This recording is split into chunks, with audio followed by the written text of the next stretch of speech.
காவல்காரன். பஞ்சமி நாட்டின் மன்னன் பஞ்சோபகேசன். இவர் புதிதாக அமைத்த அழகிய தென்னந்தோப்பை காவல் காக்க பொறுப்பான ஆள் தேவை. அந்த வேலையை யாரிடம் ஒப்படைக்கலாம் என யோசனை செய்தார். அப்போது அவனுக்கு விவேகன் நினைவு வந்தது. அரசவை கோமாளியான அவன் அங்கும் இங்கும் சுற்றி வருகிறான். எந்த வேலையும் செய்வதில்லை. அவனுக்கு இந்த வேலையை கொடுப்பது என்று முடிவு செய்தார்.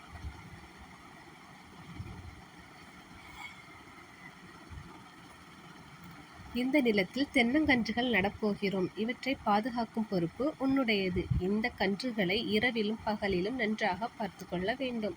கவனமாக நடந்து கொள் என்றார்.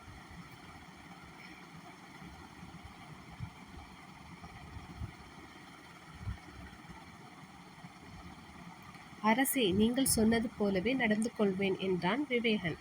அங்கே தென்னங்கன்றுகள் நடப்பட்டன. அவற்றிற்கு காவல் இருக்கத் தொடங்கினான் விவேகன்.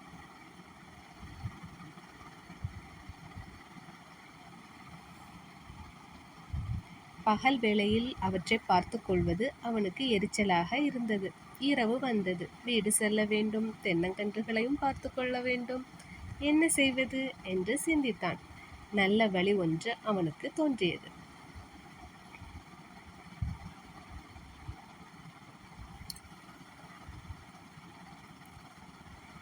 தென்னங்கன்றுகளை எல்லாம் பிடுங்கி ஒன்றாக கட்டினான்.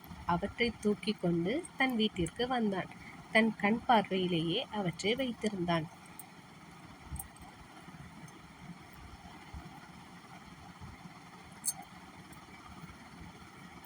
பொழுது விடிந்தது.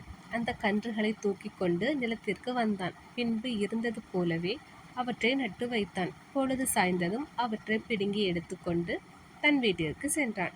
இப்படியே தொடர்ந்து நடந்து வந்தது.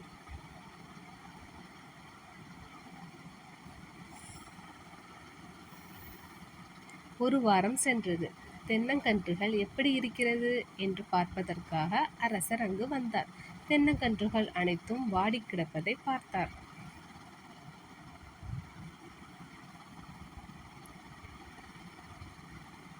கோபம் கொண்ட அவர், நீ பொறுப்பாக தென்னந்தோப்பை காவல் காப்பாய் என்று உன் பொறுப்பில் விட்டேன். எல்லா கன்றுகளும் வாடி கிடக்கின்றன.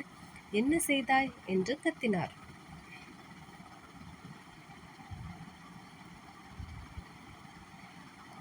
அரசே, நீங்கள்தான் இவற்றை பகலிலும் இரவிலும் நான் காவல் காக்க வேண்டும் என்றீர்கள். இரவில் நான் இவற்றை வீட்டிற்கு எடுத்து சென்று பாதுகாத்தேன். பகலில் மீண்டும் இவற்றை இங்கே நட்டேன்.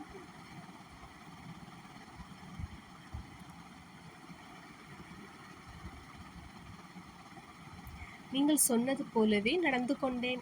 இவை ஏன் வாடிவிட்டன என்று எனக்கும் தெரியவில்லை என்றான். இதை கேட்ட அரசர், இவனிடம் போய் இந்த வேலையை கொடுத்தோமே என்று தலையில் அடித்து கொண்டார். அப்பாடா, தப்பித்தோம் என பெருமூச்சு விட்டான் விவேகன். நன்றி.